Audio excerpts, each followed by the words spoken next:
Olá, boa noite a todos. Feliz Ano Novo. Esse é o primeiro programa do Quartas Excepcionais 2021. Olá, Dulce, boa noite. Boa noite, Ive. Feliz Ano Novo para todos, para vocês. Estamos aqui mais uma vez juntas, né, no nosso 11º episódio. É uma alegria muito grande. Vamos lá. Para quem não se inscreveu, é o nosso segundo episódio, na verdade, né, Ive, do nosso canal novo. Pedimos que todos se inscrevam, a participação de vocês é muito importante. E prossiga aí, Ive. Bem, espero, inclusive, Dulce, que seja o primeiro de uma dezenas aí de programas que a gente vai gravar esse ano. Agradeço, como sempre, a participação, os feedbacks, as críticas de todos que têm nos acompanhado desde o ano passado. E reitero que todo esse feedback é muito importante para a gente, porque esse canal é feito para vocês, né, Dulce? É um esforço, assim, nosso de querer atender as demandas, as sugestões de temas, enfim, para a É gente tem totalmente sido... feito. Assim, a gente aprende muito aqui, mas a gente procura, por mais que a gente esteja, às vezes, muitas vezes divergindo, né, Ive? Mas a gente procura fazer uma coisa responsável, realmente estudar, e é para vocês. Então, mandem sugestões, críticas, tudo é muito bem-vindo. Bem, o nosso tema de hoje é um tema bastante espinhoso. Eu e Dulce já tratamos, já Tema que tangenciamos eu esse amo. tema. Dulce adora, eu também.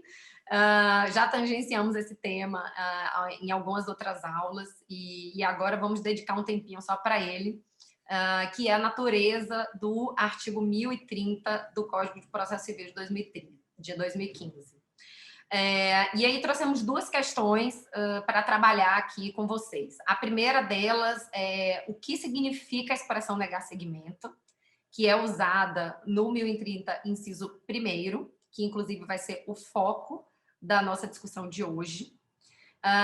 E se as hipóteses ali previstas estão relacionadas à admissibilidade ou ao mérito do recurso excepcional. Não é isso, Dulce? Perfeito, Ive. É assim, esclarecendo, né, que esse artigo 1030 é o artigo do CPC que trata do primeiro juízo de admissibilidade dos recursos excepcionais, e a gente vai focar um pouco nessa nomenclatura, né, Ive, do negar seguimento e inadmitir, e a gente vai fazer uma análise se esse primeiro juízo de admissibilidade seria realmente uma admissibilidade mesmo, se é isso. Então, eu adoro trabalhar com esse assunto, foco muito nele, até lá no meu Instagram também trabalho muito nisso, mas vamos lá, Ive, começa aí com a sua questão e a gente vai conversando.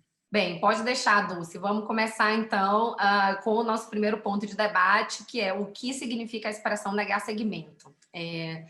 Antes até de eu começar a fazer um pouco do histórico dessa expressão no Código de Processo Civil, de 73, eu queria só dar uma destacada em como, enfim, está a legislação atual. No artigo 1030, inciso 1º do CPC, está escrito que pode o tribunal ordinário negar seguimento. E aí temos a linha A. Há recurso extraordinário que discuta a questão constitucional a qual o Supremo Tribunal Federal não tenha reconhecido a existência de repercussão geral ou recurso extraordinário interposto contra acórdão que esteja em conformidade com o entendimento do Supremo Tribunal Federal exarado no regime de repercussão geral. E a linha B diz: há o recurso extraordinário ou especial interposto contra acórdão que esteja em conformidade com o entendimento do Supremo Tribunal Federal ou do Superior Tribunal de Justiça, respectivamente, exarado no regime de julgamento de recursos repetitivos. Então, o que diz o 1030, inciso 1º? Pode o tribunal ordinário, que é o que realiza o primeiro juízo de admissibilidade, como falou a Dulce, negar seguimento ao recurso especial, extraordinário, em 3 hipóteses, e aqui tratando dos dois conjuntamente. Primeira hipótese, se a questão trazida no recurso extraordinário já tiver repercussão geral negada pelo STF, se o entendimento do acórdão recorrido estiver alinhado com o entendimento do STF em recurso extraordinário com repercussão geral reconhecida. E a terceira hipótese é se o acórdão recorrido estiver alinhado com tese firmada em recurso extraordinário ou especial repetitivo. Então, essas são as 3 hipóteses as quais o CPC autoriza que o Tribunal Ordinário negue seguimento aos recursos excepcionais. Por outro lado, no 1030, inciso 5º, se autoriza o Tribunal Ordinário a inadmitir o recurso especial, enfim, o recurso extraordinário, desde que nas hipóteses em que eles não reúnam condições de admissibilidade, não atendam aos pressupostos processuais de admissibilidade recursal. Então, daí já percebemos que negar seguimento e inadmitir são coisas distintas. Então, assim, o que seria negar seguimento? E aí, voltamos um pouco ao CPC de 73, que foi onde essa expressão foi introduzida com alterações legislativas feitas no artigo 557, que era o artigo que previa os poderes do relator. Então, nessa oportunidade, quando foram previstos, foram implementados os poderes do relator pela Lei 9.756 de 98, se introduziu essa expressão negar seguimento. E aí, o que dizia o 557? Que o relator poderia negar seguimento a recurso manifestamente inadmissível, manifestamente improcedente, prejudicado e em confronto com súmula ou jurisprudência dominante dos tribunais superiores. Então, assim, negar seguimento para o artigo 557 do CPC de 53 podia ser qualquer coisa, porque dentro dessas 4 hipóteses a gente distingue aí claramente hipóteses relacionadas à admissibilidade, como recurso manifestamente inadmissível e recurso prejudicado, e hipóteses relacionadas ao mérito, como recurso manifestamente improcedente ou que contrarie súmula ou jurisprudência dominante dos tribunais superiores. Então, assim, na época em que foi feita essa alteração legislativa pela Lei 9756 de 98, a doutrina muito falou sobre o que poderia ser negativa de seguimento. Então, assim, tinha uma parte da doutrina que associava a expressão negar seguimento ao juízo de admissibilidade e reconhecia que as hipóteses manifestamente improcedente e em confronto com súmula ou jurisprudência dominante de tribunal superior. O CPC de 2015, ele trouxe uma solução cientificamente mais clara, porque a expressão negar seguimento não aparece, pelo menos não aparecia na redação original do Código, e o 932, que é o artigo que atualmente prevê os poderes do relator, fez a separação entre as hipóteses de admissibilidade e hipóteses de incursão no mérito, julgamento monocrático de mérito pelo relator. Então, no artigo 932, inciso 3º, disse ali as hipóteses em que o relator pode não conhecer do recurso, ou seja, não será conhecido de recurso inadmissível, manifestamente inadmissível, ou de recurso prejudicado. E no inciso 4º, estão as hipóteses nas quais o relator pode monocraticamente adentrar ao mérito, enfim, para negar provimento ao recurso. E aí se encontram, inclusive, as hipóteses nas quais o relator pode negar provimento ao recurso, cujo acórdão esteja alinhado a tese firmada pelos tribunais superiores em sede de recursos repetitivos, por exemplo.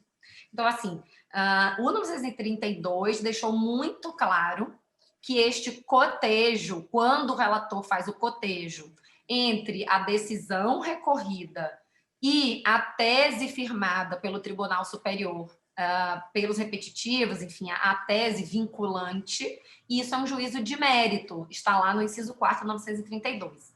Aí veio a lei 13.256, que eu já comentei em outras aulas, que eu costumo chamar de lei das maldades, e fez uma bagunça no 1030, porque a redação original do 1030 tinha tirado o juízo preliminar, né, de admissibilidade pelos tribunais ordinários, como fez na apelação, e aí foi devolvido o juízo preliminar de admissibilidade. Até aí, ok, não há problemas, não há vícios quanto ao duplo juízo. A questão é que agora foram dados mais poderes ao tribunal local e que podem exceder o juízo de admissibilidade. Então, assim, hoje a expressão negar segmento está no 1030 totalmente apartada da expressão inadmitir, o que já denota que de admissibilidade não poderia se tratar.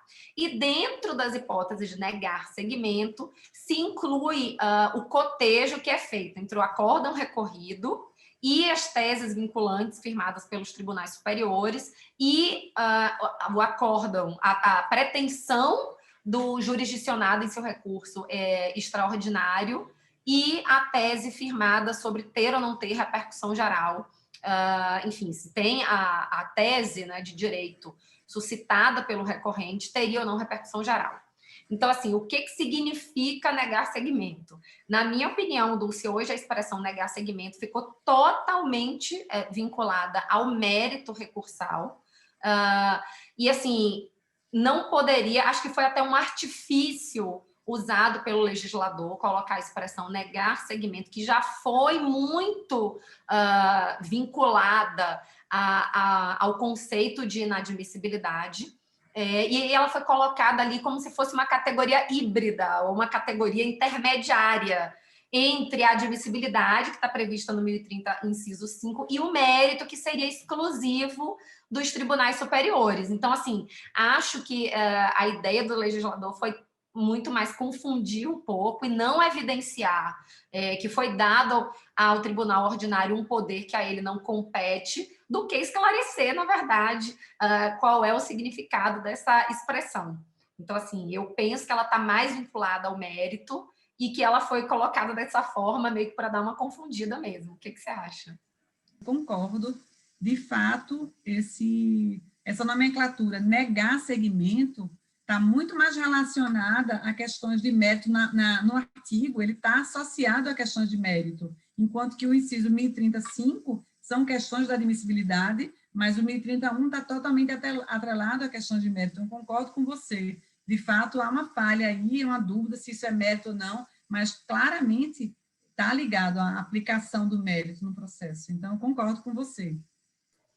Dulce, eu já vou aproveitar para emendar aqui a segunda pergunta do nosso debate de hoje, partindo então das premissas que a gente construiu nessa primeira questão. A gente precisa definir agora se as hipóteses que estão elencadas no artigo 1º, no artigo 130, inciso 1º, se ali se tem como a gente dizer que este juízo feito pelo tribunal local é um juízo ainda atinente à admissibilidade recursal, ou se, de fato, o tribunal local faz um juízo de mérito, um juízo semelhante ao que deve fazer o tribunal superior. O que você acha? Ive, muito legal essa pergunta. Veja bem, se eu quiser, partindo da... Vamos dizer que a gente considera que é tudo admissibilidade. Imagina que fosse tudo admissibilidade, como quis fazer crer, talvez, o legislador. Sendo tudo admissibilidade, vale uma ressalva. Na verdade, duplo juízo de admissibilidade, dentro desse termo admissibilidade, só haverá se o recurso for inadmitido na forma do artigo 1030, 5, ou se ele for admitido. Porque nas demais hipóteses não terá um duplo juízo, não terá um reexame pelo Tribunal Superior. Então, se eu for admitir que o 1030 é admissibilidade, ok? Com a aplicação do 1031, é uma admissibilidade que não tem duplo exame, na medida que o tribunal não sobe, o processo não sobe.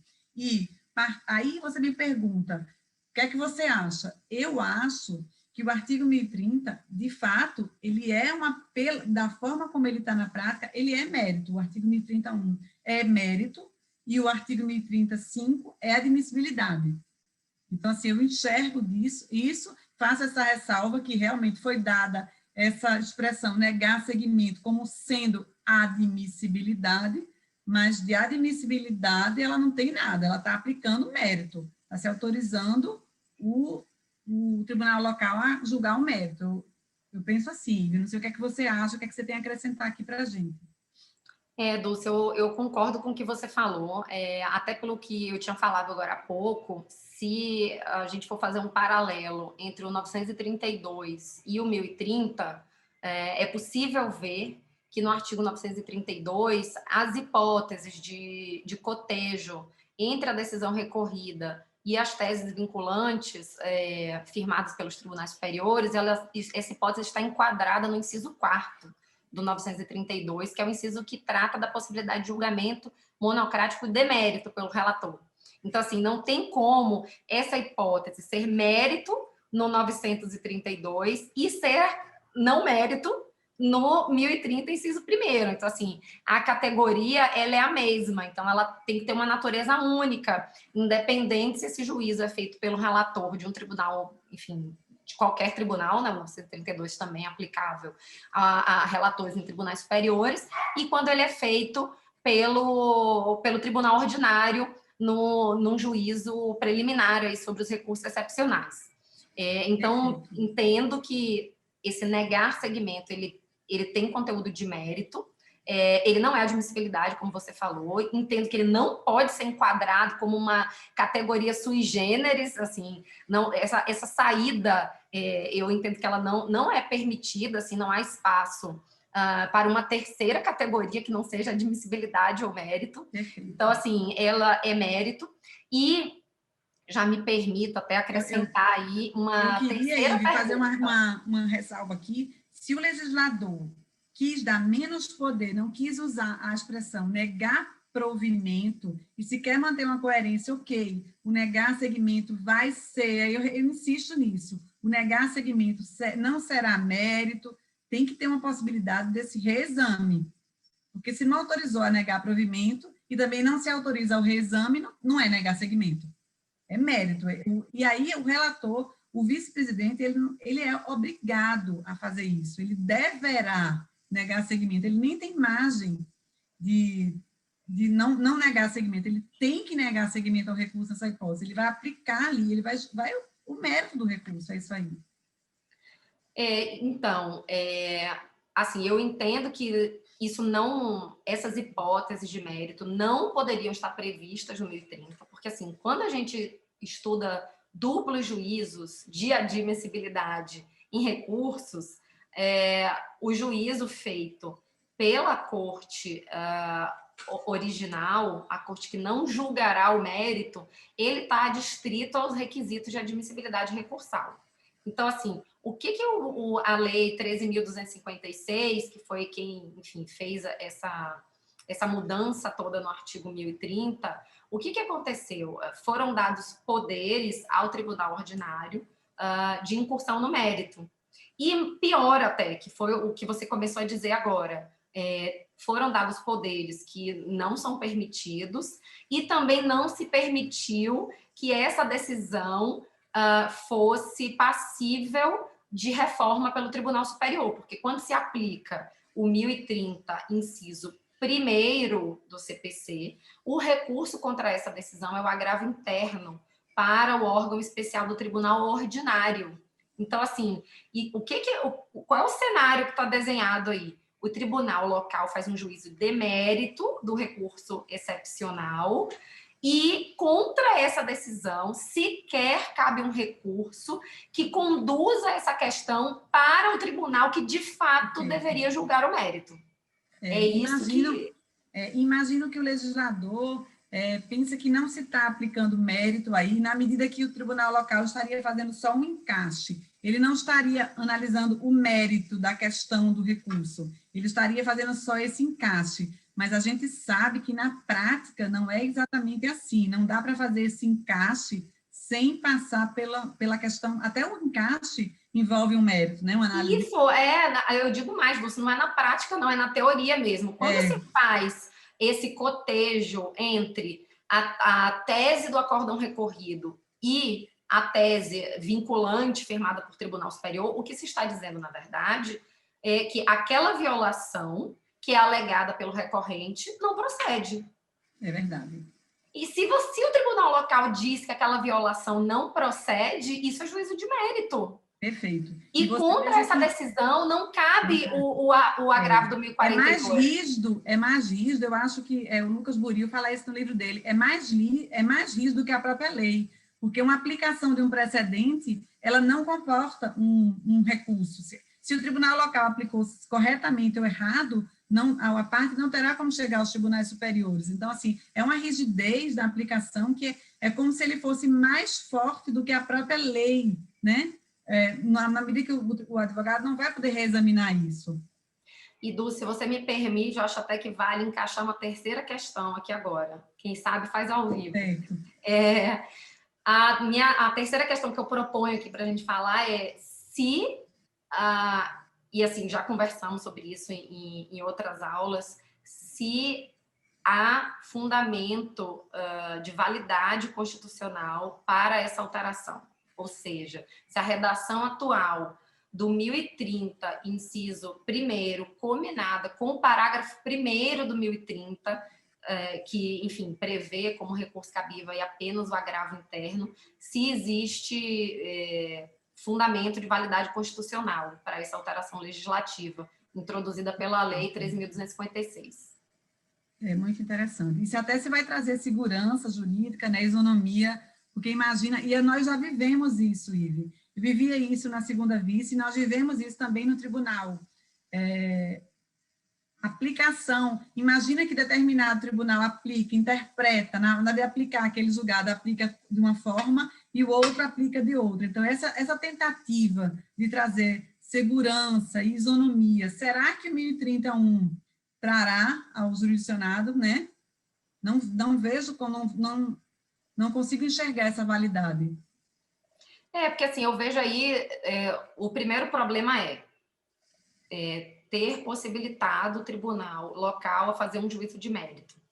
E assim, isso para mim já é o primeiro erro, assim, não existe autorização constitucional para isso. Quem julga o caso, ou seja, quem vai apreciar o mérito é o Tribunal Superior. É isso que diz. 102, nesse caso, o tribunal local está dando a última palavra, né? E antes até, eu acho que a própria possibilidade de conceder esse poder ao tribunal local já está errado, porque quem julga o mérito no recurso excepcional é o STJ e é o STF. Isso é o que está escrito no PRO-STJ, artigo 105, inciso 3º, para o STF, 102, inciso 3º. Então, assim, quem julga o recurso, quem vai julgar aquele caso, é o Tribunal Superior. Então, assim, o máximo que poderia fazer o tribunal local vai ficar adstrito à análise de pressuposto de admissibilidade recursal. Então, assim, esse é o primeiro erro, é dar o poder ao tribunal local de fazer um juízo de mérito. E o segundo, e talvez até assim, mais grave pelas consequências, né, pelos impactos, mas o segundo erro, a segunda inconstitucionalidade é não permitir que esse juízo de mérito feito pelo tribunal local seja revisto pelo tribunal que deveria fazer o juízo de mérito do recurso. Perfeito. Então, assim, temos aí duas inconstitucionalidades claríssimas, gravíssimas e que restringem de forma ilegal, desarrazoada, inconstitucional, o acesso do jurisdicionado à Corte Superior, de forma totalmente, enfim, não prevista, né, na Constituição. Eu faço só uma ressalva com relação ao Instituto da Repercussão Geral, porque na repercussão geral, a decisão que diz que a matéria tem ou não tem repercussão geral, ela não julgou o pedido daquele recurso extraordinário. O que, inclusive, é um instituto que é previsto constitucionalmente, então existe autorização constitucional para o STF afastar o exame de determinadas matérias. Então, quando a corte local diz que determinada matéria, quando o STF diz que determinada matéria não tem repercussão geral, a corte local poderia não deixar que aquele recurso suba, porque, na verdade, a repercussão geral, eu vejo assim, Dulce, ela está atrelada ao requisito de cabimento do recurso excepcional. Então, assim, você dizer se aquela matéria reconhecer, não é dizer porque quem diz é o STF, mas o reconhecimento de que aquela matéria já foi afastada ou não pelo STF pode ser feito pela corte local. Continuo não achando que a interposição aí, continuo achando que a interposição de agravo interno configura inconstitucionalidade, porque ainda acho que a última palavra sobre essa questão tem que ser dada pelo STF. O STF é que vai dizer se a questão levada pelo recorrente é a mesma questão cuja repercussão geral foi negada. Então, assim, o 1030, parágrafo 1º, inconstitucional em todas as hipóteses. Agora, com relação à possibilidade do tribunal de origem fazer um exame se aquela matéria, enfim, está pertinente ou não com o julgado sobre a repercussão geral, não vejo aí, apesar de que na época houve muita discussão se a repercussão geral seria mérito, seria admissibilidade, no final das contas, definida aí majoritariamente pela doutrina como hipótese de admissibilidade relacionada ao requisito cabimento. Mas o cotejo feito entre o acórdão recorrido e a tese firmada em recurso especial extraordinário repetitivo ou julgamento de mérito do recurso extraordinário com repercussão geral reconhecida, aí não tem como, nesses julgamentos, o Tribunal Superior diz se houve ou não violação. Então, assim, quando o tribunal local diz se houve ou não violação, não tem como fugir de um julgamento de mérito. É verdade, Ivi, é verdade.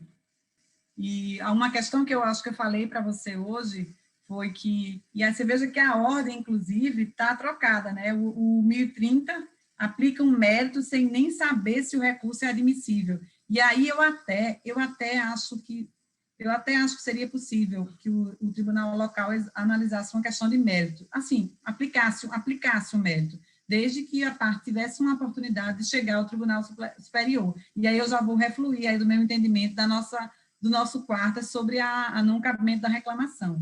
Tá? E aí eu acho até que seria possível nessa situação. E aí também foi com o alerta que eu lhe falei. Muitas vezes nós pegamos recursos extraordinários especial que vem com várias falhas de pré-questionamento, da súmula 284, então também não dá para passar para o 1030 quando acontecer isso. Então, eu acho que o melhor seria ser rigoroso nos requisitos do recurso, na análise da admissibilidade, e ultrapassado isso aí poderia se analisar o mérito, desde que fosse possível um recurso. Entendi. Eu acho que a gente até concordou demais, né, nessa aula de hoje. Nesse finalzinho aí, com relação a essa possibilidade do tribunal local fazer esse juízo de mérito, desde que caiba um recurso do Tribunal Superior, isso aí eu não concordo. Eu acredito que a gente não tem base constitucional para isso. Mas, pelo menos, eu discordo de você com a segurança de que você defende o cabimento, pelo menos, de um recurso para o Tribunal Superior, que o nosso CPC atualmente não nos concede, né? Porque até a aplicação do precedente, ela não consegue, ela envolve um juízo de mérito. Não tem como aplicar um precedente assim. É como a gente tem que marcar um programa aí para falar disso, mas aí eu até tenho chamado um pouco a atenção essa questão da distinção. Isso é um problema. A aplicação do precedente é um problema. E aí não tem como deixar o jurisdicionado sem ter como uma revisão disso. É muito rigor, né? Mas é isso, Ive, foi ótimo hoje, e vamos marcar mais discussões sobre o artigo 1030, é um tema que eu adoro, estudo muito também ele, e a gente vai continuar crescendo, e vocês continuem aqui nos acompanhando, não deixem de fazer a inscrição, de mandar sugestões, críticas, né, Ive? Tudo é muito bem-vindo. Exatamente, foi ótimo, Dulce, esse tema é um tema que a gente gosta muito, é um tema muito polêmico, é um tema que a gente vê muita coisa estranha acontecendo em casos concretos, eu acho que é um tema que precisa ser debatido, essa questão de cerceamento do jurisdicionado, do acesso do jurisdicionado ao Tribunal Superior por lei infraconstitucional, é um tema que a gente precisa discutir muito, e assim, foi ótimo a gente ter feito essa aula hoje sobre isso, que venham as próximas. Muito obrigada, minha amiga querida. Obrigada também, Ive. Obrigada a todos que nos assistiram. Uma boa noite e até o próximo quarto. Boa noite e até a próxima, pessoal.